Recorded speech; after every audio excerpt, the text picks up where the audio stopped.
दुनियाए सदाकत में तेरा नाम रहेगा। दुनियाए सदाकत में तेरा नाम रहेगा। सिद्दीक तेरा नाम से इस्लाम रहेगा। सिद्दीक तेरा नाम से इस्लाम रहेगा। दुनियाए अदालत में तेरा नाम रहेगा। फारूक तेरा नाम से इस्लाम रहेगा। फारूक तेरा नाम से इस्लाम रहेगा। दुनियाए सखावत में तेरा नाम रहेगा। उस्मान तेरे नाम से इस्लाम रहेगा। उस्मान तेरे नाम से इस्लाम रहेगा।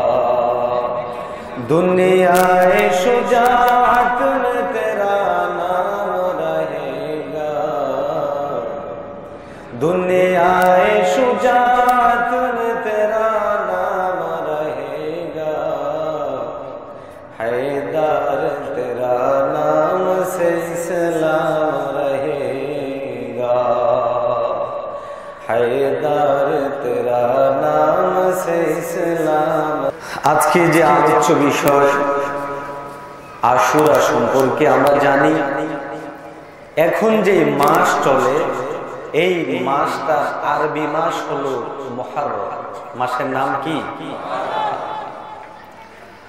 অত্যন্ত দুঃখজনক বাস্তবতা হলো পৃথিবীতে যে কয়েকটা নববর্ষ অথবা বর্ষপুঞ্জি আছে, সবচেয়ে প্রাচীন, সবচেয়ে নির্ভরযোগ্য এবং সবচেয়ে বেশি গ্রহণযোগ্য হচ্ছে আরবি বৎসর। ঠিক কিনা? কিন্তু আমরা আজকে সেই আরবি মাসটাকে ভুলে ইংরেজি নববর্ষ আসলে সম্পূর্ণভাবে পশ্চিমা এবং পাশ্চাত্য দের মতো করে নিজেদেরকে পরিপূর্ণ বিলীন করে দিই। বাংলা নববর্ষ আসলে আমরা নিজেদেরকে আমাদের পার্শ্ববর্তী বিজাতীয়দের রং ঢঙে নিজেদেরকে সাজিয়ে তুলি। কিন্তু আল্লাহর হাবিবের রক্ত দেয়া উত্তপ্ত মরুভূমি সফর করে বিশ্বনবী আমাদের জন্য যে হিজরি বর্ষকে রেখে গেলেন, যেটাকে আরবি মাস বলে, সেই আরবি মাসের মুসলমানদের কোনো খবর না। যারা বলেন ঠিক কিনা? এটা বড় আফসোস। অথচ আরবি মাসের কথা যেই দিন থেকে পৃথিবী সৃষ্টি হয়েছে, যেই দিন থেকে আল্লাহ এই দুনিয়া সৃষ্টি করেছেন, সেই দিন থেকে 12 মাস আল্লাহ তাআলা ঘোষণা দিয়ে দিয়েছেন। সুবহানাল্লাহ। এটা কি আমার বানানো কথা? قال الله تبارك وتعالى إن عدة الشهور عند الله 12 شهرا في كتاب الله يوم خلق السماوات والأرض ومنها আল্লাহ পাক রব্বুল আলামিন বলেন, ও দুনিয়ার মানুষেরা শোনো, আমি আল্লাহ রব্বুল আলামিন তোমাদের জন্য 12টি মাস নির্ধারণ করে রেখেছি। এটা কোনো ইংরেজদের সাথে মিলে নয়, এটা কোনো বিধর্মীদের সাথে মিলে নয়। এটা আমি আল্লাহ রব্বুল আলামিন যেই দিনে আসমান জমিনকে সৃষ্টি করেছি, ওই দিন থেকে তোমাদের জন্য আমি আল্লাহ রাব্বুল আলামিন এই 12টি মাস নির্ধারণ করে দিয়েছি। সুবহানাল্লাহ। তাহলে মুসলমানদের যে বর্ষ আরবি মাস, সেটা একেবারে পৃথিবী যেই দিন শুরু সেই দিন থেকে, অথচ আমরা সেই মাসের হিসাব জানি না। আল্লাহ হাবিব সাল্লাল্লাহু আলাইহি ওয়াসাল্লামের কষ্টের কথাগুলো আমাদের ব্যক্তি জীবন থেকে রাষ্ট্র জীবন পর্যন্ত বাস্তবায়ন করা দরকার আছে না নাই? কিন্তু সেই বাস্তবায়ন তো আমরা করছি না। কিভাবে করব? সর্বক্ষেত্রে আমরা ইসলামকে ভুলে গিয়ে, আল্লাহর কসম, যদি মুসলিম মানবতা একমাত্র কোরআন এবং সুন্নাহের উপর উঠে যায়, পশ্চিমা পাশ্চাত্য কালচার গুলোকে দূর ঠেলে দেয়, বিধর্মীদের কালচার গুলোকে দূরে সরিয়ে দিয়ে একমাত্র আলা মিনহাজিন নবুওয়ার উপর প্রতিষ্ঠিত হয়ে যায়, সারা পৃথিবীর মধ্যে ইসলামের কালেমার খচিত পতাকা পথ পথ করে উঠতেই থাকবে।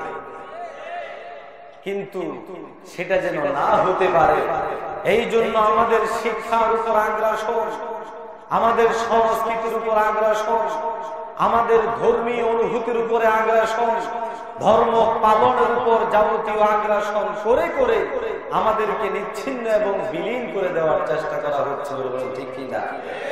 এই জন্য সাবধানতার সাথে যা কিছু পালন করি, আমরা কাকে রাজি খুশি করার জন্য পালন করব?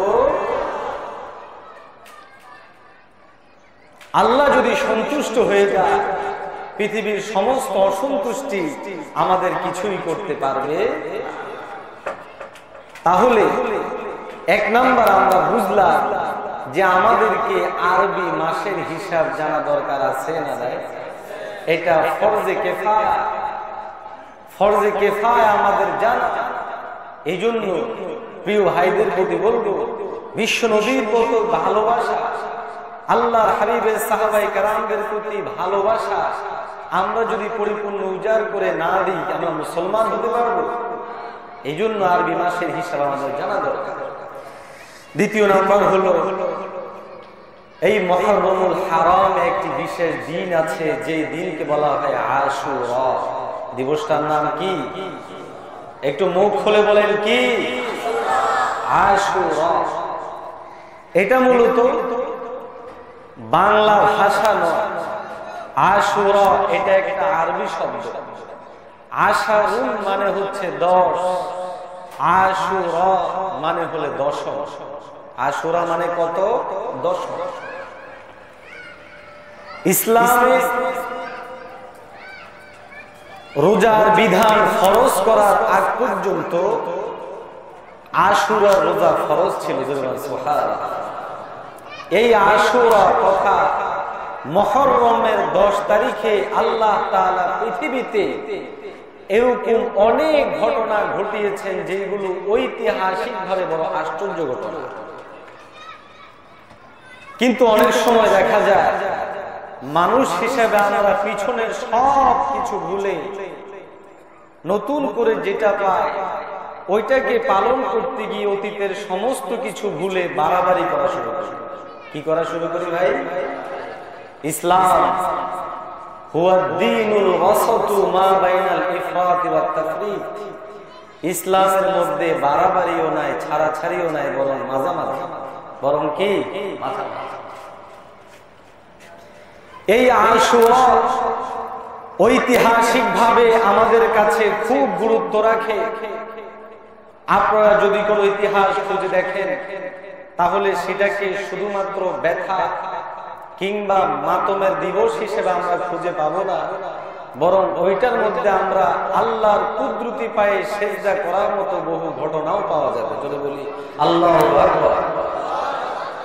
যেমন এই আশুরার দিবসের মধ্যে আল্লাহ রব্বুল আলামিন এই পৃথিবীকে সৃষ্টি করার সূচনা করেছিলেন।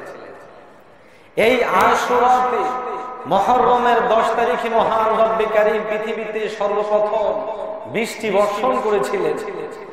এই মুহররমের 10 তারিখ আশুরাতে আল্লাহ পাক রব্বুল আলামিন সর্বপ্রথম হযরতে আদম তথা মানব আদম আলাইহিস সালাতু ওয়াস সালামকে সৃষ্টি করেছিলেন। এই মুহররমের 10 তারিখ আশুরাতে মহান রব্বে কারীম হযরতে আদম আলাইহিস সালাতু ওয়াস সালামকে দুনিয়াতে প্রেরণ করেছিলেন। এই 10ম তারিখে মহান রব্বে কারীম আদম এবং হাওয়া উভয়ের মাঝখানে আরাফার ওই ময়দানের মধ্যে সাক্ষাৎ করিয়েছিলেন। এই আরাফার এই 10ম তারিখে আল্লাহ পাক রব্বুল আলামিন হযরতে নূহ আলাইহিস সালাতু ওয়াস সালামকে নৌকার মধ্যে আরোহণ করিয়েছিলেন এবং হযরতে নূহ আলাইহিস সালাতু ওয়াস সালামকে এই 10ম দিনে জুদি নামক পাহাড়ের মধ্যে তাদেরকে আল্লাহ তাআলা সেই মহাপ্লাবন থেকে নাজাত দান করেছিলেন। মুহররমের এই 10 তারিখের মধ্যে মহান রব্বে কারীম হযরত ইব্রাহিম আলাইহিস সালাতু ওয়াস সালামকে ফেরাউনের সেই অগ্নিকুণ্ড থেকে নাজাত দান করেছিলেন। মুহররমের এই 10 তারিখের মধ্যে হযরত মূসা আলাইহিস সালাতু ওয়াস সালামকে আল্লাহ তাআলা পবিত্র কিতাব দান করেছিলেন। মুহররমের এই 10 তারিখে আল্লাহ পাক রব্বুল আলামিন হযরত মূসা আলাইহিস সালাতু ওয়াস সালামকে ফেরাউনের সেই বাহিনী থেকে নাজাত দান করেছিলেন।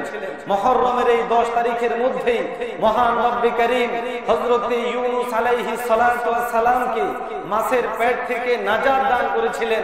মুহররমের এই 10 তারিখের মধ্যে মহান রব্বে কারীম হযরত ইউসুফ আলাইহিস সালাতু ওয়াস সালামের সাথে বাবা ইয়াকুব আলাইহিস সালাতু ওয়াস সালামের সাক্ষাৎ দীর্ঘ 40 বছর পর করিয়েছিলেন। মুহররমের এই 10 তারিখে হযরত আইয়ুব আলাইহিস সালাতু ওয়াস সালামকে মহান রব্বে কারীম দীর্ঘ 18 বছর মারাত্মক রোগ দেওয়ার পরে এই তারিখের মধ্যেই আল্লাহ পাক নাজাত দান করেছিলেন। সুতরাং এই সমস্ত জিনিসগুলোকে আমাদের জন্য খুশির নাকি আমাদের জন্য দুঃখের বিষয়? যারা বলেন খুশি না দুঃখে? বাকি একটা ঐতিহাসিক ঘটনা ঘটে গেছে হিজরি 61 মধ্যে ইসলামের ইতিহাসে এক কালো অধ্যায়। আল্লাহর হাবিব সাল্লাল্লাহু আলাইহি ওয়াসাল্লামের নাতি বিশ্বনবী সাল্লাল্লাহু আলাইহি ওয়াসাল্লামের কলিজার টুকরা হযরতে হুসাইন রাদিয়াল্লাহু তাআলা আনহুকে কতিপয় নরঘাতক অত্যন্ত মারাত্মকভাবে শাহাদাত বরণ করিয়েছিলেন। এটার জন্য আমরা অত্যন্ত শোকাহত এবং এই দিনে আমরা আল্লাহর কাছে দোয়া করি আল্লাহ তাআলা যেন সমস্ত শহীদদেরকে জান্নাত দান করেন। যদি বলেন আমিন। তো বলছিলাম যে আমাদের প্রত্যেকটা কাজ আল্লাহর নবীর সুন্নত তরিকায় হওয়া চাই। কোন তরিকায় হওয়া চাই? সুন্নত তরিকায় যখন হবে সমস্ত কাজের মধ্যে আমরা দেখব যে এখানে বরকত আর বরকত পাওয়া যায়। বাড়াবাড়িও করা যাবে না, ছাড়াছাড়িও করা যাবে না, বরং মিডল মাঝখানের মধ্যে এসে আমাদেরকে থাকতে হবে। আশুরা মুহররমের 10 তারিখ, তাহলে আমাদেরকে একদিকে যেমন হযরতে হুসাইন রাদিয়াল্লাহু তাআলা আনহু এই মর্মান্তিক দুর্ঘটনার কারণে কাঁদায়, হৃদয়টা আমাদের বেদনা বেথুর হয়ে যায়। অপরদিকে আবার যখন আল্লাহর এতগুলো নিয়ামত দেখি তাহলে আল্লাহর শুকরিয়াও আমাদের করা দরকার আছে না নাই? তাহলে এখন আমরা কোনটা করব? একদিকে খুশি, আরেক দিকে হচ্ছে এত মারাত্মক ঘটনা, কোন দিকে যাব? এখানের মধ্যে আমাদের মাপ কাঠে নিয়ে আসতে হবে বিশ্বনবীর সুন্নাহ। কোন জিনিসকে? বিশ্বনবীর সুন্নাহকে। কেন? قال الله تبارك وتعالى قل إن كنتم تحبون الله فاتبعوني يحببكم الله। আল্লাহ পাক রব্বুল আলামিন অত্যন্ত পরিষ্কার ভাষায় বলে, ও দুনিয়ার মানুষ শোনো, বিশ্বনবী মুহাম্মদ আরবি সাল্লাল্লাহু আলাইহি ওয়াসাল্লামকে আল্লাহ পাক রব্বুল আলামিন বলে, ওগো পয়গম্বর আপনি মানুষদেরকে বলে দিন, কুল ইন কুনতুম তুহিব্বুনাল্লাহ, তোমরা যদি আল্লাহর ভালোবাসা পেতে চাও তাহলে তোমরা আমি নবীর মহব্বত করো, আমি নবীকে অনুসরণ করো, তাহলে তোমরা আল্লাহ পাক রব্বুল আলামিনের ভালোবাসা পেয়ে যাবে। সুবহানাল্লাহ। বিশ্বনবীর ভালোবাসা, আল্লাহর ভালোবাসা বিশ্বনবীর আনুগত্য অনুসরণের মধ্যে আছে। আর বিশ্বনবীকে যদি কোনো কেউ ভালোবাসে তাহলে সেই লোক কি জান্নাতি হবে না জাহান্নামী হবে? জোরে বলেন না, জান্নাতি না জাহান্নামী? কিন্তু এখন আমাদের বিশ্ব নবীর সুন্নতের কোনো খবর নাই। একদিকে যেমন ইংরেজি নববর্ষ আসলে আমরা পরিপূর্ণ ইংরেজ হয়ে যাই, বাংলা নববর্ষ আসলে আমরা পরিপূর্ণ হিন্দু হয়ে যাই। আমার কথা রাগ করলেন নাকি আপনারা? আরে জোরে বলেন না, ঠিক কিনা? মুসলমান যদি কোনো আজকে ইহুদি বেঈমান নাসারাদের আনুগত্য অনুসরণকে বাদ দিয়ে একমাত্র কেবলমাত্র শুধুমাত্র বিশ্ব নবীর আনুগত্য অনুসরণ করত, কসম খোদা সারা পৃথিবীতে ইসলাম প্রতিষ্ঠিত হয়ে যেত। কিন্তু সেটা আমরা করছি না। আমরা এখন হুজুবে মাতা মুহররম আসলে আবেগে হোক বা না বুঝে হোক, এদিকেও এক ধরনের কি যেন শুরু হয়। কি বলেন, হয় না? হয় না? অনেক সময় এগুলো হয় কেন? ভাইদের না জানা থাকার কারণে। সেই না জানা বিষয়গুলো যদি আমরা জানাই, জানানো আমাদের উপর দায়িত্ব আছে না নাই? যদি বলেন না, আছে না নাই? সাল্লাল্লাহু আলাইহি ওয়াসাল্লাম, আল উলামা ওয়ারাসাতুল আম্বিয়া। আল্লাহর হাবিব মুহাম্মদ আরবি সাল্লাল্লাহু আলাইহি ওয়াসাল্লাম অত্যন্ত পরিষ্কার ভাষায় বলে দিচ্ছে, ও দুনিয়ার মানুষ, ও আমার উম্মতেরা শোনো, আমার দ্বীনের ইলম যারা অর্জন করবে, যারা আলেম হবে, আমি পয়গম্বর পরিষ্কার ভাষায় ঘোষণা করে দিলাম, ওই সমস্ত আলেমরা হলো আমার ওয়ারিস। তারা আমার যে দায়িত্ব, ওই দায়িত্বগুলো পালন করবে, হকের প্রতি আহ্বান করবে, মানুষদেরকে অন্যায় কাজ থেকে বিরত রাখবে। বলেন ঠিক কিনা? ও মুসলমান, যদি কোনো আলেমদের দায়িত্ব হয় নবীর দায়িত্ব, পয়গম্বর আলাইহিস সালাতু ওয়াস সালাম বলে গেছে, ও মুসলমানেরা, খালিফুল ইয়াহুদা ওয়ান নাসারা, তোমরা ইহুদি নাসারাদের সাদৃশ্যতা অবলম্বন করবে না, বরং প্রত্যেকটা কাজের মধ্যে তাদের বিরুদ্ধাচরণ করে যাও। আল্লাহর হাবিব আরো বলেন, মান তাশাব্বাহা বিকওমিন ফাহুয়া মিনহুম, তোমাদের মধ্যে হতে কেউ যদি হিন্দুদের সাথে সাদৃশ্যতা অবলম্বন করে, তাহলে আমি পয়গম্বর বলে দিলাম সে হিন্দুদের অন্তর্ভুক্ত হয়ে যাবে। তোমাদের মধ্যে হতে কেউ যদি বৌদ্ধদের সাথে সাদৃশ্যতা অবলম্বন করে, সেই ব্যক্তি বৌদ্ধদের অন্তর্ভুক্ত। খ্রিস্টানদের সাথে যদি কোনো সাদৃশ্যতা অবলম্বন করে, তাহলে ওই ব্যক্তি খ্রিস্টানদের অন্তর্ভুক্ত হবে। আর যদি কেউ ইহুদিদের সাথে সাদৃশ্যতা অবলম্বন করে, তাহলে নিশ্চয় সেও ইহুদিদের অন্তর্ভুক্ত হয়ে যাবে। মান তাশাব্বাহা বিকওমিন ফাহুয়া মিনহুম। জোরে বলেন ঠিক কিনা? মুসলমান ভাইরা, আপনাদের নিকট এখন আমার প্রশ্ন হলো, আপনার আমার নবী বিশ্ব নবী জীবনে কোনদিন ইংরেজি নববর্ষ যেটা এখন আছে বিশ্ব নবীর জমানায় ছিল না? ও মুসলমান, যদি কোনো থাকে, ইতিহাস থেকে কেউ দেখাতে পারবে না আপনার আমার নবী বিশ্ব নবী জীবনে কোনদিন 31st নাইট পালন করেছিলেন। ওগো নবীর উম্মত, যদি কোনো আপনার আমার নবী 31st নাইট পালন না করে থাকে, গান বাদ্যের বিভিন্ন প্রকার ঢোল তবলা না বাজায় থাকে, বিভিন্ন প্রকার রং তামাশা হোলি খেলা না খেলে থাকে, তাহলে আমরা নবীর উম্মত হয়ে যে কাজ করছি, বোঝা যায় আমরা নবীর উম্মতের অন্তর্ভুক্ত থাকতে পারবো না। ঠিক কিনা? ঠিক কিনা?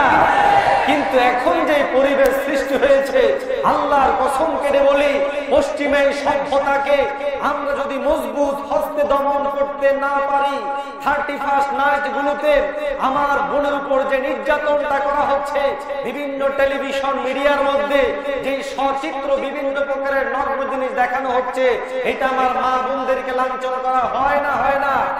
জোরে বলেন, হয় না? হয় না? এগুলোর বিরুদ্ধে আমাদের অবস্থান নেওয়া দরকার, এবং আমরা সেই অবস্থান নেব ইনশাআল্লাহ। আজকের দিন থেকে কোনদিন আমরা 31st নাইট পালন করব না। রাজি আছে? আল্লাহ পাক তৌফিক দান করে। জোরে বলি আমিন।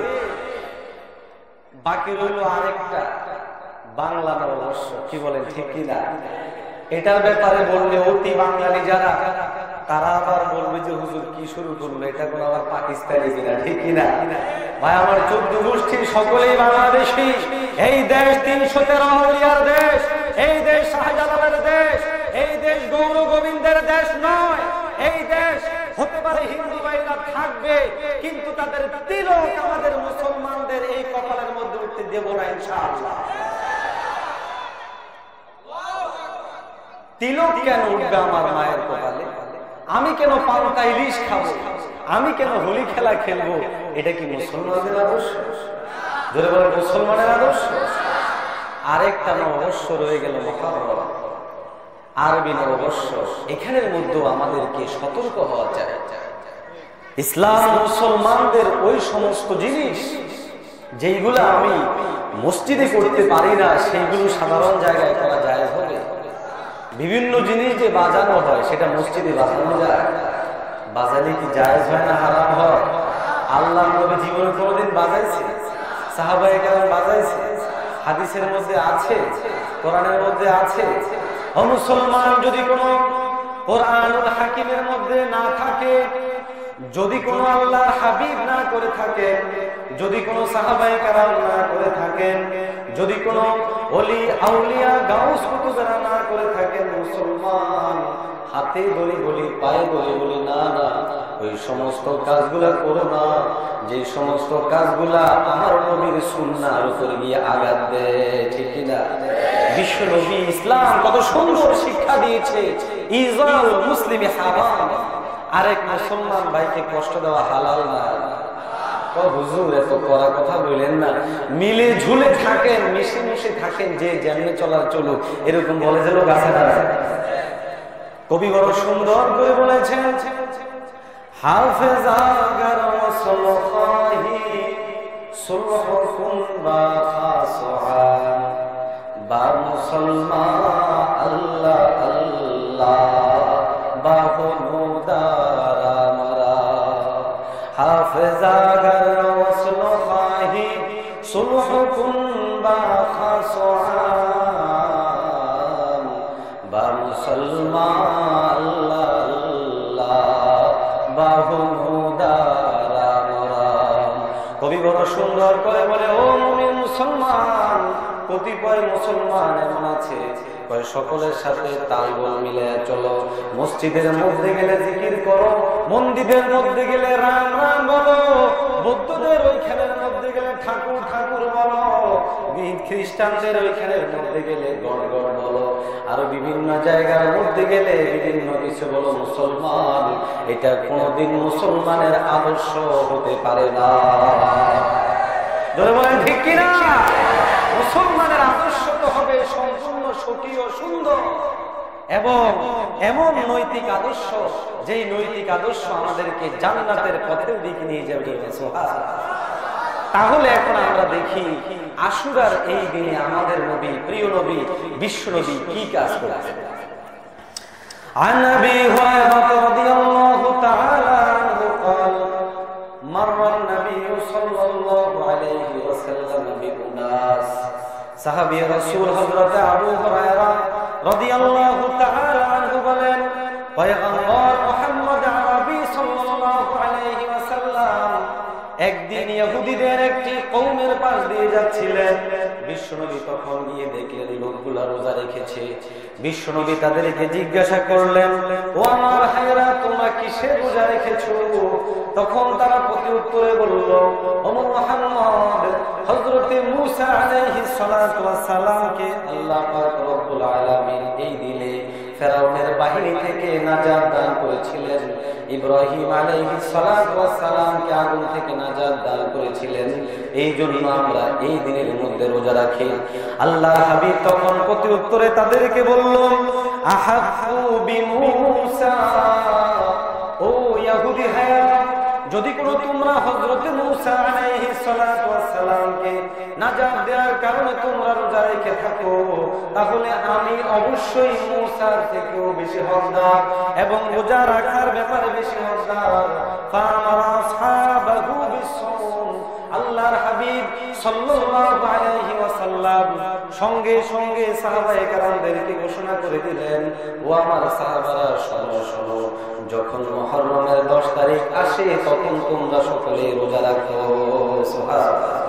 মুসলমান ইমানদার ভাইরা আমার, এই আশুরা দিবসে যদি কোনো আমরা রোজা রাখি তাহলে লাভ কি হবে? আপনার আমার নবী বিশ্ব নবী বড় সুন্দর করে বলে দেন, ও দুনিয়ার মুসলমান শুনে নাও, যদি কোনো তোমরা এই দিন রোজা রাখতে পারো তাহলে আমি আল্লাহর উপর ভরসা করে বলতেছি তোমাদের অতীতের 1 বছরের গুনাহ আল্লাহ পাক রব্বুল আলামিন মাফ করে দিবে। তাহলে রোজা রাখতে রাজি আছি তো আমরা ইনশাআল্লাহ? রোজা রাখতে হবে। এখন এই রোজা রাখার ব্যাপারে আল্লাহর হাবিব একটা সুন্দর কথা বলেছেন, খালিফুল ইয়াহুদা ফিহি।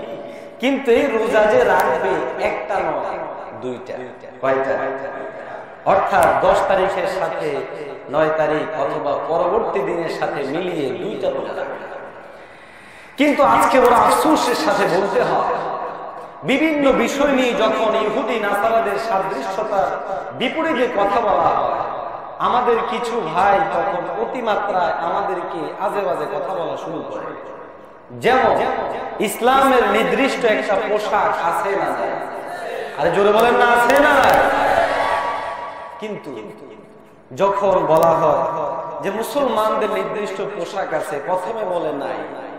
দ্বিতীয়ত যখন বলা হয় প্যান্ট টাই, আপনারা রাগ করবেন না ভাই, যারা প্যান্ট টাই পরেন, না করছি না, যদি এই পর্যন্ত পরেন, হাঁটু পর্যন্ত পরেন, আমরা তো না করি না, কি বলেন? না করি। কিন্তু বলি যেটা সুন্নতি পোশাক, তখন জবাব দেয়া হয় যে টাই এটা যে খ্রিস্টানদের পোশাক বা তাদের ধর্মীয় শেয়ার, এটা বাইবেলের মধ্যে নাই। কোন জায়গার মধ্যে নাই ভাই? বাইবেলে এটা থাকবে কেন? কারণ এই জিনিসটা আসতেই তো হচ্ছে তিনাকে শুলিতে ছড়ানোর পরবর্তী বিষয়ের উপর নির্ভর করে। এখানে মতপার্থক্য আছে। কেউ বলে যে এখানে এটা সেই শুলি থেকে এসেছে, কেউ বলে শুলি থেকে আসেনি। তো যারা বলে শুলি থেকে এসেছে, বাইবেলটা কি শুলিতে ছড়ানোর আগের না পরে? আগে। তাহলে আগের কিতাবে এই ঘটনা থাকবে কেন? কথা বোঝেন না আমার? তো যাই হোক, যেহেতু এটা মূল বিষয় না, এই জন্য ওইদিকে গেলাম না। কিন্তু একটা কথা বলে রাখি, এই দেশে দ্বীন ও ইসলাম পীর আউলিয়ার মাধ্যমেই এসেছে। এই দেশে দ্বীন ও ইসলাম মসজিদের ইমাম খতিবের মাধ্যমে আপনারা জেনে থাকেন, জোরে বলেন ঠিক কিনা? এই দেশের আলেম ওলামায়ে কেরাম, বিশেষ করে দেওবন্দের আলেম ওলামায়ে কেরাম বেদাতের বিরুদ্ধে চিরজীবন সোচ্চার, কবর পূজার বিরুদ্ধে চিরজীবন সোচ্চার, বিভিন্ন প্রকার আজে বাজে কাজের বিরুদ্ধে চিরজীবন সোচ্চার, জনগণ ঠিক কিনা? ইসলামের খেদমত বলতে যদি কোনো বুঝানো হয় দাওয়াত ও তাবলীগের মেহনত, তাহলে তাকে দেখুন ইলিয়াস রহমতুল্লাহি আলাইহি দারুল উলুম দেওবন্দের সন্তান।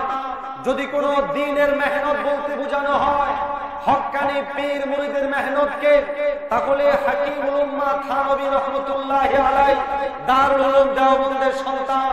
যদি দ্বীনের খেদমত বলতে বোঝানো হয় জিহাদ ফি সাবিলিল্লাহ, আল্লাহর রাস্তায় সশস্ত্র সংগ্রামকে, তাহলে কায়েদে মিল্লাত সাইয়্যিদ মাদানী দারুল উলুম দেওবন্দের সন্তান।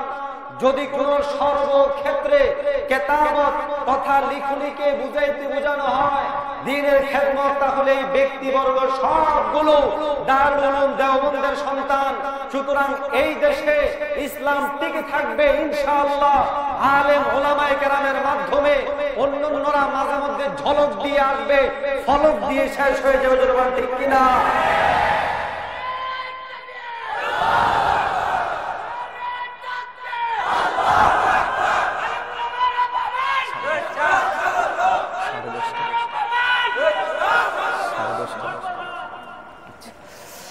তো যাই হোক, তাহলে আমরা আশুরা প্রথম কার্যক্রম পেলাম, আমাদেরকে রোজা রাখতে হবে। কি করতে হবে?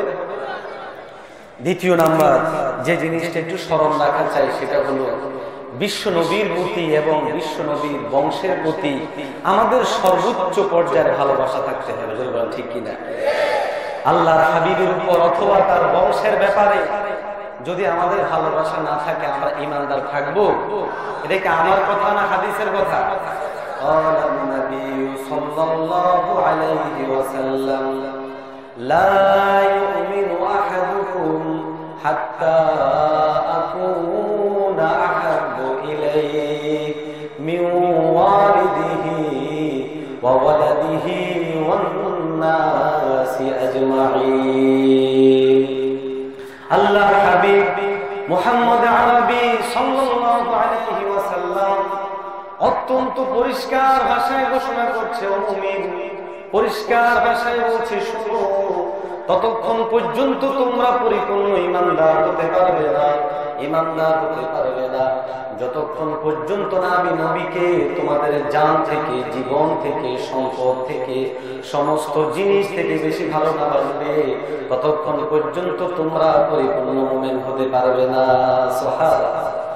মুসলমান ভাইরা আমার, আল্লাহর হাবিবকে যেমন এভাবে ভালোবাসতে হবে, বিশ্ব নবী মুহাম্মদ আরবি সাল্লাল্লাহু আলাইহি ওয়াসাল্লামের বংশের প্রত্যেকটা সদস্যকে ওইভাবে ভালোবাসতে হবে, বিশ্ব নবীর সুন্নাহকেও ওইভাবে ভালোবাসতে হবে।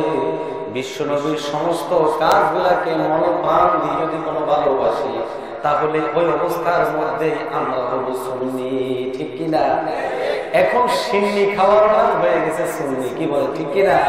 আরে ভাই, দরকার ছিল নবীর সুন্নতকে পরিপূর্ণ পালন করব, সুন্নতের সাথে খবর নেই, মিষ্টি বিতরণের শেষ নাই, এটার নাম হয়ে গেল সুন্নত। ঠিক হইল? তু গুজাও সুন্নতে আহমদ কুজা বা মুহাম্মদ কাইবাদ নিসবত তোরা, তু গুজাও সুন্নতে আহমদ কুজা বা মুহাম্মদ কাইবাদ নিসবত তোরা। কবি বড় সুন্দর করে বলে, ও মুমিন, তুমি আশিক রাসূল দাবি করে দেওয়ালের মধ্যে লম্বা লম্বা করে লেখা বলেন, ঠিক কিনা? টেলিভিশনের মধ্যে তুমি অ্যাড্রেস দিয়ে দাও, আমার কাছে আসলে আল্লাহ পাওয়া যাবে, কিন্তু মুরিদদের মধ্যে সুন্নাত নাই, ঈমানের সাথে কোনো খবর নাই, নামাজের কোনো খবর নাই, কোরআন তেলাওয়াতের কোনো খবর নাই। ও ধোঁকাবাজ, শুনে না, কিয়ামত পর্যন্ত কায়েম হয়ে যেতে পারে বিশ্ব নবীর আশিক হব দূরের কথা, বরং বেদাতি হওয়ার কারণে তোমার চেহারা কালো হয়ে যাবে। আজ আমার ঠিক কিনা? যদি কোনো একজন সুন্নি হতে হয়, আশিক রাসূল হতে হয়, এক নাম্বার শর্ত হলো বিশ্ব নবীর পুরা জিন্দেগীর সমস্ত সুন্নতগুলো আমার মধ্যে থাকতে হবে। বিশ্ব নবীর দৌতল্লা বাজার নাই, আমিও বাজাইতে পারবো না। বিশ্ব নবী রং তামাশা করেন নাই, আমিও রং তামাশা করবো না। বিশ্ব নবী জীবনে কোনোদিন বেগানা মহিলাদের সাথে নিয়ে নাচেন নাই, আমাকেও নাচতে পারা যাবে না, ঠিক কিনা? ঠিক কিনা? মুমিন, যদি করে এই সমস্ত কাজগুলা করো, আল্লাহর কসম কেটে বলি, হাদিস থেকে কোনো প্রমাণ দেখাইতে পারবা না, কোরআন থেকে কোনো প্রমাণ দেখাইতে পারবা না, শুধুমাত্র আবেগ দেখায়া সাধারণ মুমিন মুসলমানদেরকে বেশি দিন ধোঁকা দিয়ে রাখা যাবে না। ইনশাআল্লাহ যখন সাধারণ মুমিনরা সাবধান হয়ে যাবে, তখন তোমাদের পালানোর কোনো উপায় থাকবে না। আশিক রাসূল হওয়ার জন্য, আশিক রাসূল যদি কেউ না হয়, সে লোক ঈমানদার হবে। কিন্তু আশিক রাসূল কখন হব?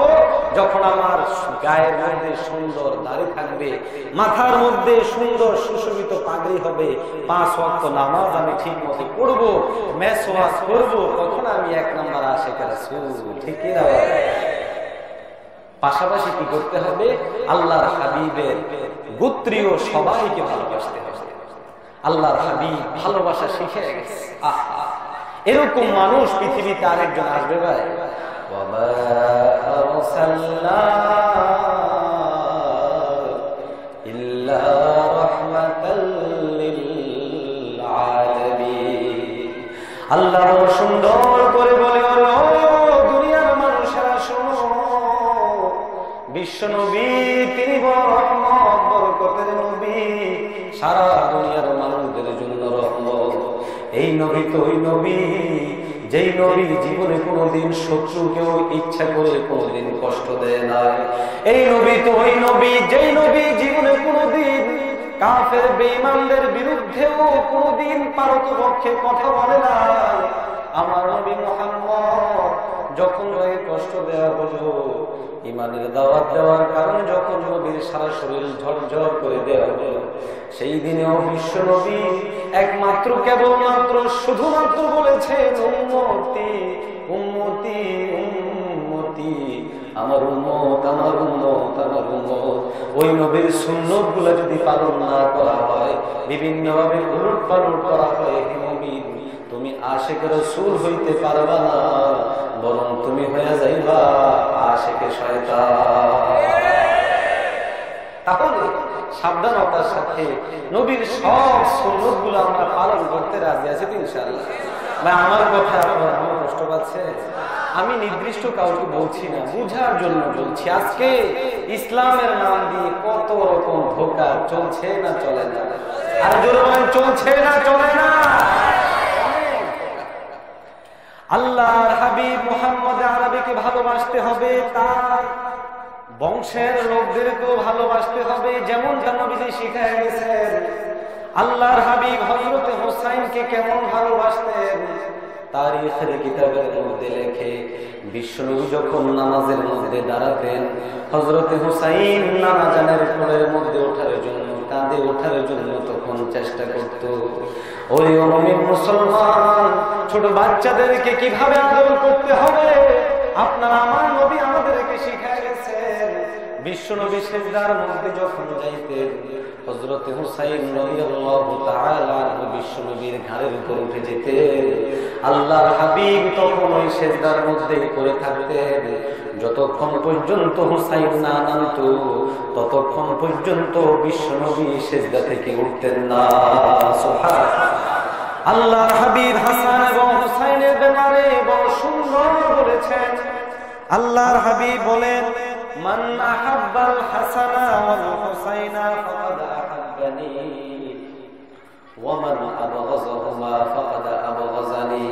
ওরে ওই সমস্ত নর পশুরা যারা হযরত হাসানকে খুন করেছো, যারা হযরত হুসাইনকে খুন করেছো, শোনো আল্লাহর হাবিব হাসান হুসাইনের শহীদের বহু আগে বলে গেছেন, তোমাদের মধ্য হতে কেউ যদি কোনো হাসান হুসাইনকে ভালোবাসে তাহলে তারা আমাকেও ভালোবাসলো।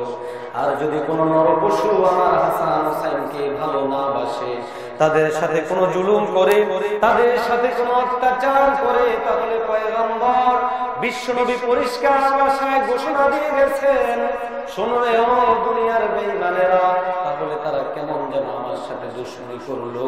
সুতরাং যারা হাসান হুসাইনের খুনি, তারা সকলেই বিশ্বনবীর দুশমন, ঠিক কিনা? তারা বিশ্বনবীর দুশমন। আল্লাহর হাবিব যাকে এত পরিমাণ ভালোবেসেছেন, তাদেরকে যারা নির্মম ভাবে খুন করেছে, তারা অবশ্যই অবশ্যই ইসলামের দুশমন, মানবতার দুশমন এবং বিশ্বনবীর দুশমন। সেই পরাশক্তিগুলো এখনো বসে না, তারা এখনো আজকে ফিলিস্তিনের মাটির মধ্যে সেই বেঈমানগুলো আজকে তাকিয়ে দেখুন, ছোট্ট শিশু বাচ্চাগুলাকে রক্ত ক্ষত বিক্ষত করে দিচ্ছে, যুবক ভাইগুলাকে প্রকাশ্য মা বাবার সামনে থেকে টেনে হেঁচড়ে নিয়ে যুবতীদেরকে তাদের আত্মীয় স্বজনদের সামনে নির্যাতন নিপীড়ন অত্যাচার করে শেষ করে দিচ্ছে। সারা দুনিয়ার কালো হলুদ মিডিয়াগুলো ওই সমস্ত জিনিসগুলা না দেখা, ওই ইহুদি নাসারা বেঈমানগুলা বিভিন্ন পদলেহন করে যাচ্ছে। অবসম্মান এখনো সময় আছে, আমরা সবাই এক আর ন্যাক হয়ে যদি কোনো বেঈমান কুফফারদের বিরুদ্ধে বিশ্বনবীর সুন্নাহ অনুযায়ী হুঙ্কার না দেই, তাহলে আমাদের খবর আছে। কিন্তু এর আগে আমরা বলতে চাই, আমাদের মধ্যে কোনো অনৈক্য থাকবে না, আমাদের মধ্যে কোনো দ্বিমত থাকবে না। আমরা সকলে সম্মিলিতভাবে বলতে চাই যে আমরা এক ও ন্যাক আর বেঈমানদের পালানোর পথ থাকবে না। কিন্তু আমরা সেই জিনিস পাচ্ছি না। কি বলেন পাচ্ছি? যারা পত্রিকা দেখছেন তারা দেখেন, সিরিয়ার ময়দান থেকে বিশ্বনবীর এই উম্মত গুলাকে কত নির্যাতিত অবস্থায় সমুদ্রে নিক্ষেপ করা হচ্ছে। দুই একটা রাষ্ট্রের মধ্যে গেলে তাদেরকে কাভার ব্যানের মধ্যে যেই প্রবেশ করানো হয়, এক একটা কাভার ব্যানের মধ্যে শত শত মানুষ ঢুকানো, এসি রুমের মধ্যে থাকতে যেখানে কষ্ট, সেখানে একটা কাভার ব্যানের মধ্যে মানুষ কিভাবে থাকে? এরা সেই জাতি যারা যুগে যুগে বিশ্ব নবীকে কষ্ট দিয়েছিল, তারা এখনো কষ্ট দিচ্ছে। সুতরাং সাবধান মুসলমান, ইহুদি নাসারাদের আনুগত্য অনুসরণ বাদ দিয়া পরিপূর্ণ সুন্নাহর উপর না আসতে পারলে আমাদের কিন্তু খবর আছে, ঠিক কিনা?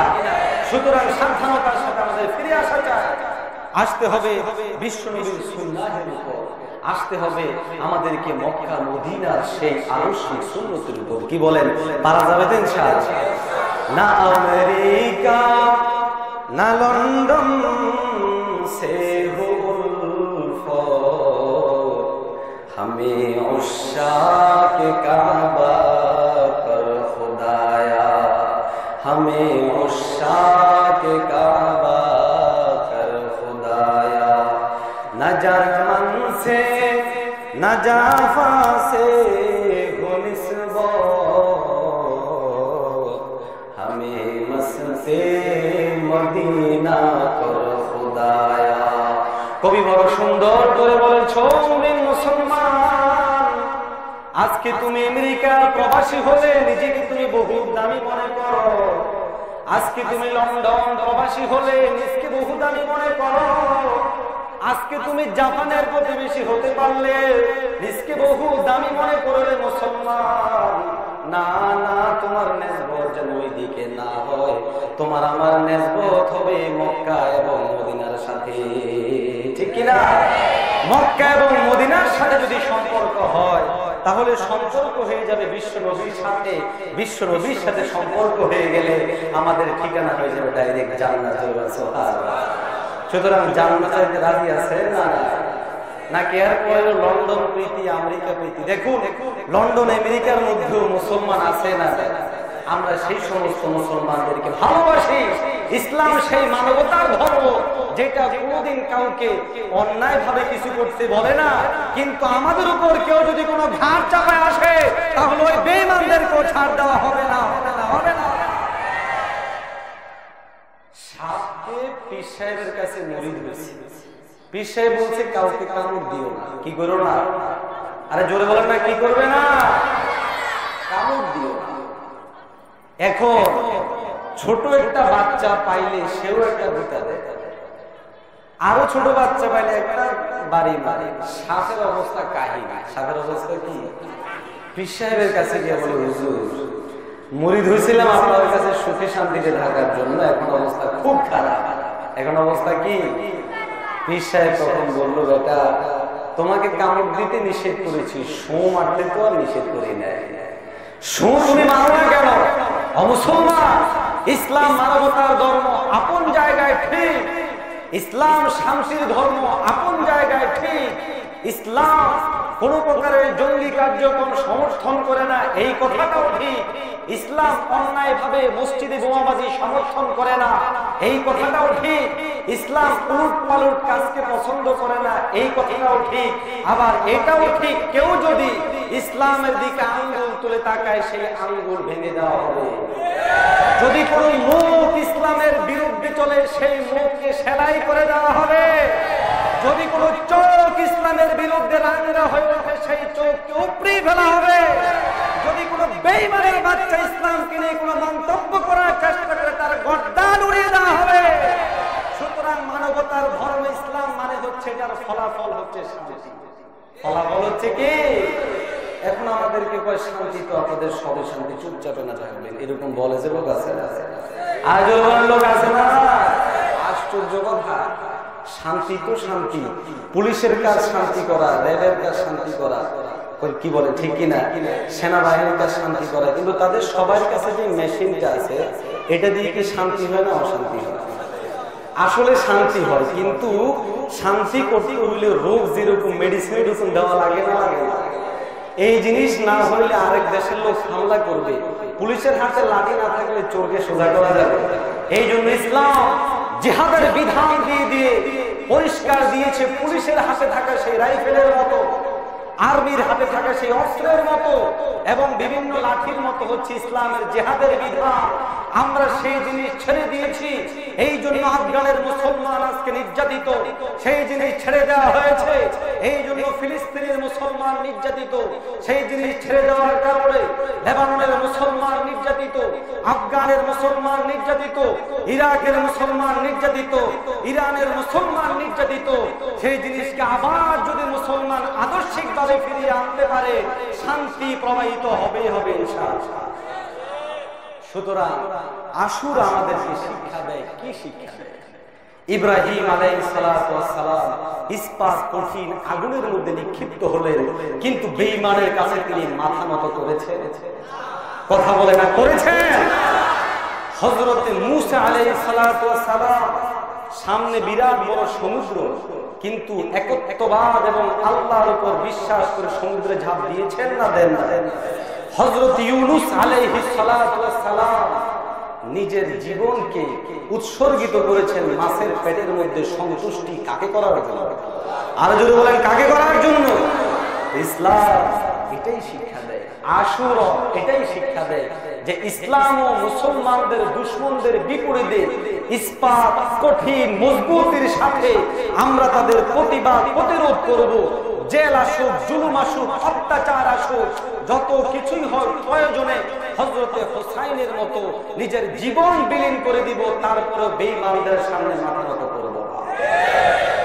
হযরতে হুসাইন ইতিহাসে এত বড় নির্মম ঘটনা, এত বড় কঠিন ঘটনা আর দ্বিতীয় আরেকটা হয়নি। অতীত ইতিহাসে হবে কিনা আল্লাহ। এই হুসাইন তো সেই হুসাইন যে হুসাইনের ব্যাপারে বিশ্ব নবী বড় সুন্দর করে বলেছে, আনা উহিব্বুহু, আনা উহিব্বুহু, আমি তাকে ভালোবাসি। আমি তাকে কি করি? ও মুমিন, তোমাদের মধ্যে হতে যারা এই হুসাইনকে ভালোবাসবে, হুসাইনকে ভালোবাসবে, তাদেরকে আমার আল্লাহ ভালোবাসেন। সুবহানাল্লাহ। তারা তো পয়গম্বর, বিশ্ব নবীর বংশধর। সেই বংশধরদের রক্তে কিভাবে রঞ্জিত হবে ইসলামের ইতিহাস? বুঝা যায় সেই আগেকার সেই দুশমন গুলো, যাদেরকে মুনাফিক বলা হয়েছে, ইহুদ নাসারা, সেই পাঁচটা গোলাম গুলো তখনও ছিল, এখনো আছে। এদেরকে চিহ্নিত করা দরকার, সেটা সাবধানতার সাথে হতে হবে। কিন্তু একটু খেয়াল রাখা চাই, ভালোবাসা বেশি হয়ে গেলে অনেক সময় সমস্যা হবে। কি বলেন, ঠিক কি না? যেমন স্ত্রীকে ভালোবাসতে হবে, এটার মধ্যে আপনাদের কাছে সন্দেহ আছে? অনেকে ভালোবাসার তর্জমা মনে করে যে মানে যৌতুক ঠিক মতো নেওয়া। কি বলেন, ঠিক কিনা? ওই যে যৌতুকটা বেশি করে নিলাম, তারপর আরো কত কিছু করে, মাঝে মাঝে দুইটা থাপ্পড় করে দেয়। আল্লাহু আকবার। হারাম ভাই, নিজের প্রাণ প্রিয়তম স্ত্রীকে মারা হারাম, অবশ্যই হারাম। অকারণে অন্যায় ভাবে না মারা যায়। এখন এই স্ত্রী আমার জন্য খুব ভালোবাসার পাত্র। কি বলেন, ঠিক কিনা? এখন স্ত্রীকে বেশি ভালোবাসা দেখাইতে গিয়ে যদি আমি আমার মায়ের চেয়েও বেশি দেখাই ফেললাম, ওইটা বাড়াবাড়ি হইল না হইল না? আর যদি বলেন না হইল না হইল না, এই ভালোবাসার দরকার নেই। তাকে তার জায়গায় ভালোবাসতে হবে। ঠিক তেমনই ভাবে হুসাইন রাদিয়াল্লাহু তাআলা আনহুর প্রতি ভালোবাসা যদি কারো না থাকে, আমি আগেও বলছি, নবীর বংশের লোক তারা ভালোবাসতে হবে। নবী বলেছেন ভালোবাসতে হবে। আমরা সবাই ভালোবাসি না বাসি না? কিন্তু ভালোবাসতে গিয়ে হযরত ওমরকে গালিগালাজ করা যাবে? জোরে বলেন, করা যাবে? আবু বকরকে গালিগালাজ করা যাবে? নামাজ চলাকালীন সময়ে নামাজে ডিস্টার্ব হয় এরকম কোনো কাজ করা যাবে? নিজেদের শারীরিক বিভিন্ন প্রকারের ক্ষতি করে, আহা, নিশ্চয়ই তারা ভালোবাসে। এই মুমিন মুসলমান গুলো ভালোবাসে বলেই তো নিজের শরীরকে রক্তাক্ত করছে, জানি হুসাইনকে এত পরিমাণ ভালোবাসে। তাহলে এদেরকে আমাদের বুঝাইতে হবে, প্রিয় ভাই আসো, আমরা তো নবীর সুন্নাহর উপরে চলবো। নবীজি কিভাবে চলেছিলেন, কিভাবে ভালোবাসা প্রকাশ করেছিলেন, নবীজি ভালোবাসা প্রকাশ করছেন, এরকম রেকর্ড আমাদের কাছে আছে না? যদি বলেন না আছে না? না, সেটা হলো কি, যখন আপনি আমি মহান রব্বে কারীমের দরবারে দুই হাত বাড়ায় দিব, ওই অবস্থার মধ্যে হযরত হুসাইনের জন্য চোখের পানি ঝার ঝার করে দিয়ে কাঁদবো, ওগো মাওলা, আর কিছুর জন্য তো তোমার এই সাহাবী জীবন দেয় নাই, একমাত্র ন্যায় নীতি প্রতিষ্ঠা করার নিয়তেই তো সে জীবন দিয়েছে গো আল্লাহ। তোমার পয়গম্বরের নাতি হযরত আলী রাদিয়াল্লাহু তাআলা আনহুর সন্তানকে যারা এত অন্যায়ভাবে নিহত করলো, এমন অত্যাচারিত ভাবে তাকে শেষ করে দিল, আল্লাহ হযরত হুসাইনকে তুমি জান্নাতবাসী করে দাও, ঠিক কিনা? এমন ভাবে বিশ্বনবী আমাদেরকে শিক্ষা দিয়েছেন, ইসারে সওয়াব করো, দোয়া করো, কিন্তু দোয়া না করে যদি কোনো আরো কিছু করি সেটা কি সুন্নত নাকি উল্টে গেল? ও ভাই, দরদ নিয়ে বলছি কথাগুলো, এগুলো বোঝা উচিত আমাদের। এমন কাজই করতে হবে যে কাজ দিয়ে সওয়াব হয়, যে কাজ দিয়ে কি হয়। একবার আমাকে কালকে আমার মসজিদে জিজ্ঞাসা করছে, হুজুর মুহররম মাসে নাকি বিয়ে শাদী করা যায় না, কি করা যায় না? আমি বললাম ভাই কেন? বলে যে কারণ এই মাসে বিয়ে শাদী করলে নাকি মন্দ হয়। আশ্চর্য কথা, এরকম কোন হাদিসের মধ্যে আছে?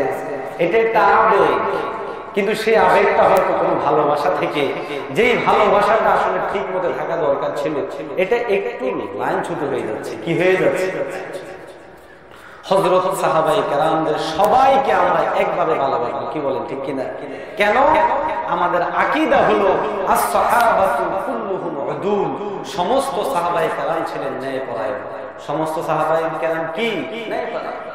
আপনি আমি যখন দেখব কোন একজন সাহাবী সত্যবাদিতার দিক থেকে সর্বোচ্চ স্তরে ছিলেন, কোন একজন সাহাবী সাহসিকতার দিক থেকে সর্বোচ্চ স্তরে ছিলেন, একজন সাহাবীকে আল্লাহর হাবিব বিশ্বনবী তুলনা করেছেন আকাশের তারকা যেমন, আমার একটা সাহাবাও সুবহানাল্লাহ।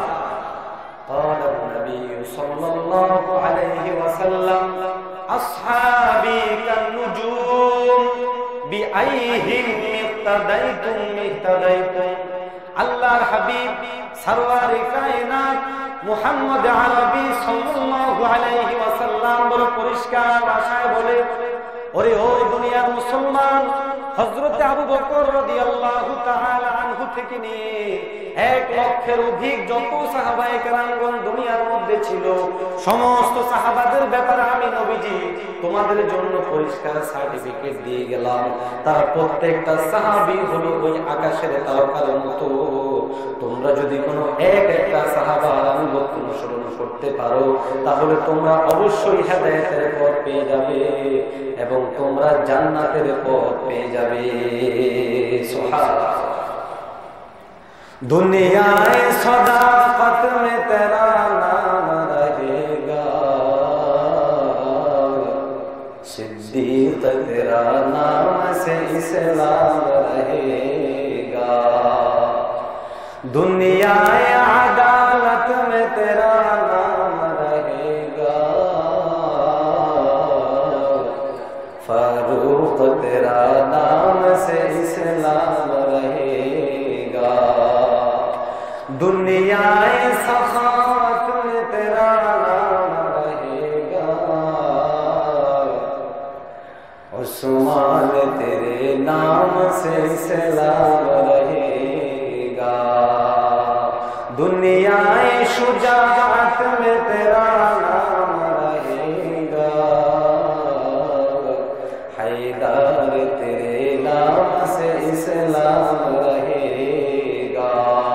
কবি বড় সুন্দর করে বলে, ও দুনিয়ার মুমিন মুসলমান, শোনো রে, তোমরা যদি কোনো সত্যবাদিতা দেখতে চাও, আবু বকর রাদিয়াল্লাহু তাআলা আনহুর দিকে তাকাও। দুনিয়ার সবচেয়ে বড় সত্যবাদী হয় হযরত আবু বকর, ঠিক কিনা? ও মুমিন মুসলমান, যদি কোনো তোমরা দুনিয়ার মধ্যে কোনো ইনসাফগার দেখতে চাও, বিশ্বনবীর সাহাবী হযরত ওমর রাদিয়াল্লাহু তাআলা আনহুর দিকে তাকাও। ও দুনিয়ার মুমিন মুসলমান, যদি তোমরা কোনো দানশীল লোক দেখতে চাও, হযরত ওসমান রাদিয়াল্লাহু তাআলা আনহুর দিকে তাকাও। ও দুনিয়ার মুমিন মুসলমান, যদি তোমরা কোনো শাজাআত বাহাদুর ব্যক্তি দেখতে চাও, হযরত আলী রাদিয়াল্লাহু তাআলা আনহুর দিকে তাকাও। মুহাম্মাদুর রাসূলুল্লাহ ওয়াল্লাযীনা মা'আহু আশিদ্দাউ আলাল কুফফার রুহামাউ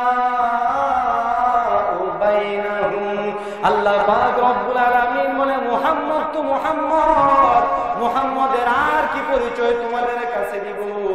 আর তার সাথে যারা আছে তারা কাফেরদের বিরুদ্ধে বড় শক্ত, ঠিক কিনা? আর তাদের পরস্পরের মধ্যে বড় দয়াবান, মায়া মহব্বতের সাথে নিয়ে তারা থাকে। কোন একজন মুসলমান ভাই যদি কোনো পড়ে যায় তাকে সে তুলে দেয়, মুসলমান ভাই যদি কোনো বিপদের মধ্যে পড়ে তাহলে তাকে বিপদ থেকে সে উঠে নিয়ে আসে। কিন্তু মুসলমান আজকে আমাদের মধ্যে কিছু ভাই এমন আছে যারা সাহাবায়ে কেরামদেরকে সত্যের মাপকাঠি মানে না, জোরমান ঠিক কিনা? তাদের উদ্দেশ্য করে বলতে চাই, ও মুসলমান, তুমি যে সাহাবায়ে কেরামকে সত্যের মাপকাঠি মানো না, বিশ্বনবী বলে সত্যের মাপকাঠি, আমার আল্লাহ বলে সত্যের মাপকাঠি, রাদিয়াল্লাহু আনহুম ওয়া রাযু আন, আমি আল্লাহ বলে দিচ্ছি আমি তাদের উপর সন্তুষ্ট। সুতরাং যারা সাহাবায়ে কেরামদেরকে সত্যের কাঠি মানল না তারা ইসলামী নাম দাবিদার, তারা বড় ভণ্ড। সাহাবায়ে কেরাম সবাই সত্যের মাপকাঠি, এই আকীদা আমাদেরকে রাখতে হবে, কি বলেন ঠিক কিনা? তো বলছিলাম যে সব সাহাবাদেরকে সমানভাবে ভালোবাসতে হবে, আল্লাহ হাবিবের বংশের প্রতি ভালোবাসা থাকবে। বাকি থেকে গেল এই আশুরা, একটি বড় করুণ ঘটনার নাম হলো কারবালার ঘটনা। কিসের ঘটনা? যদি বলেন না কিসের ঘটনা? আমি আবারও বলছি, কারবালার ঘটনা অত্যন্ত করুণ।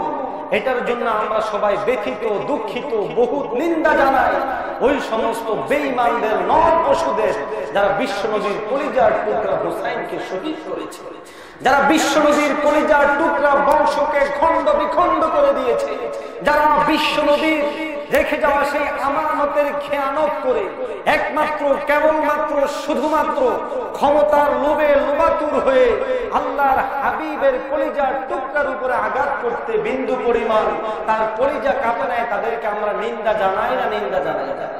জোরে বলেন, নিন্দা জানাই না? নিন্দা জানাই না? কিন্তু মনে রাখবেন, এই নিন্দা যেন আমাদেরকে নামাজ ছাড়তে উদ্বুদ্ধ না করে, কি বলেন ঠিক কিনা? নামাজের সময় আরেকটা কাজ করলে আপনি নামাজ কখন করবেন? দ্বিতীয় নাম্বার হলো এই নিন্দা করা আমাদেরকে যেন খলিফাতুল মুসলিমিন, চারজন বড় খলিফায়ে আরবা তাদেরকে বলা হয়, এদের বিরুদ্ধে যেন আমরা কোনো কথা না বলি, আম্মা জান আয়েশার বিরুদ্ধে যেন কোনো কথা আমরা না বলি। কারবালার ময়দানে সেই দিন কি হয়েছে? মুসলমান ইমানদার ভাইরা আমার, তারিখের কিতাবের মধ্যে লেখে আল্লাহর হাবিব মুহাম্মদ আরবি সাল্লাল্লাহু আলাইহি ওয়াসাল্লামের কলিজার টুকরা কন্যা ফাতেমা রাদিয়াল্লাহু তাআলা আনহা, যার বিবাহ হয়েছিল হযরত আলী রাদিয়াল্লাহু তাআলা আনহুর সাথে, তাদের উভয়ের গর্ভের মধ্যে দুইজন পুরুষ সন্তানের নাম শোনা যায়। একজনের নাম ছিল হযরতে হাসান, আরেকজনের নাম ছিল হযরতে হুসাইন।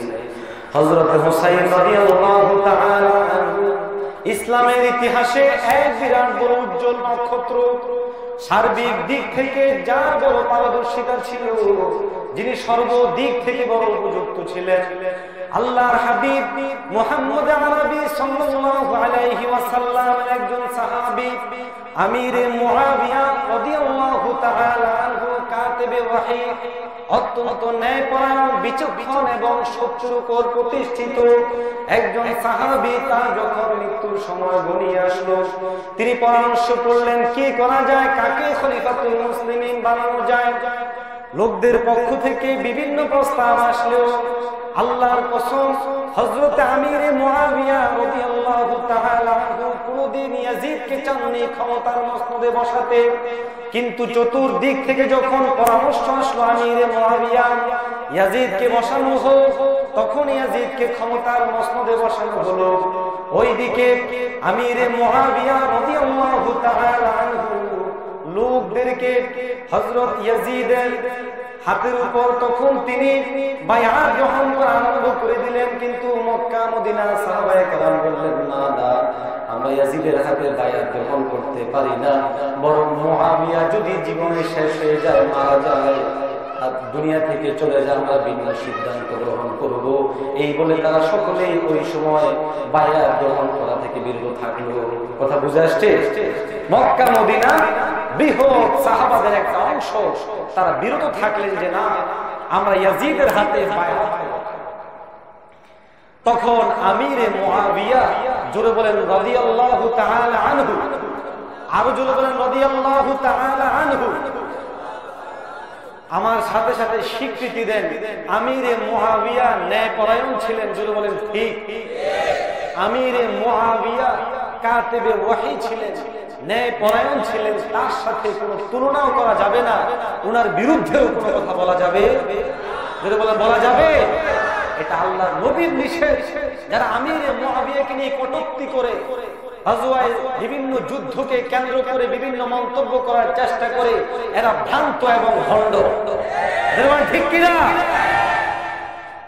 চ্যালেঞ্জ করলাম, কারো যদি প্রমাণ বুঝে না আসে প্রমাণ করায় দিব, কিন্তু উলট পালট মন্তব্য করবেন না, ঠিক আছে ইনশাআল্লাহ? আমির মুআবিয়া চেষ্টা করলেও হয় না। যাই হোক, অনেক লম্বা ইতিহাস, যেহেতু আজকে প্রধান অতিথি হুজুর আসবেন, আমি খুব সংক্ষেপে শেষ করছি। আমির মুআবিয়া না পেরে ফিরে আসলেন আবার কুফায়। এভাবেই চলতে থাকলো। এক সময় তিনি দুনিয়া ছেড়ে চলে গেলেন। পরবর্তী সময়ে ইয়াজিদের পক্ষ থেকে বিভিন্ন ভাবে চেষ্টা করা হচ্ছিল। সাহাবায়ে কেরামদের একটা বৃহৎ অংশ, যারা অনেক বৃহৎ নির্ভরযোগ্য, তাদেরকে তাদের হাতে বায়াত করানোর জন্য চেষ্টা করা হচ্ছিল, কিন্তু তারা হচ্ছিলেন। হযরত হুসাইন রাদিয়াল্লাহু তাআলা আনহু ওই দলভুক্ত ছিলেন যারা ইয়াজিদের হাতে বায়াত করেন। ওই সময়ের মধ্যে মারওয়ান বলল যে তাকে রাজ অফিসে ডেকে নিয়ে এসে জোরপূর্বক হলেও কি করাইতে হবে? বায়াত করাইতে হবে। কিন্তু তদানীন্তন কালে, আরে ভাই, খারাপ মানুষদের মধ্যেও ভালো কিছু মানুষ থাকে না, থাকে না। মদিনার গভর্নর ছিলেন ওয়ালিদ।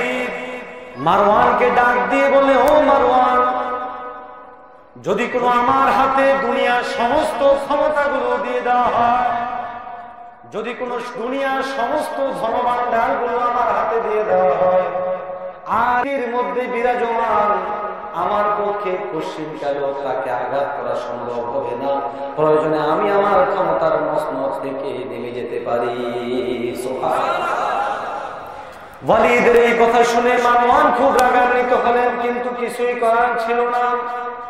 ওরকম করতে করতে বিভিন্ন ভাবে চেষ্টা করা হচ্ছিল। আর এইদিকে ইয়াজিদ, যদিও প্রাথমিক দিকে তার মধ্যে কোনো খারাপই দেখা যায় নাই, এই জন্য বিভিন্ন প্রদেশ থেকে সাহাবায়ে কেরামদের সমর্থনে তাকে খলিফাতুল মুসলিমিন বানানো হলো।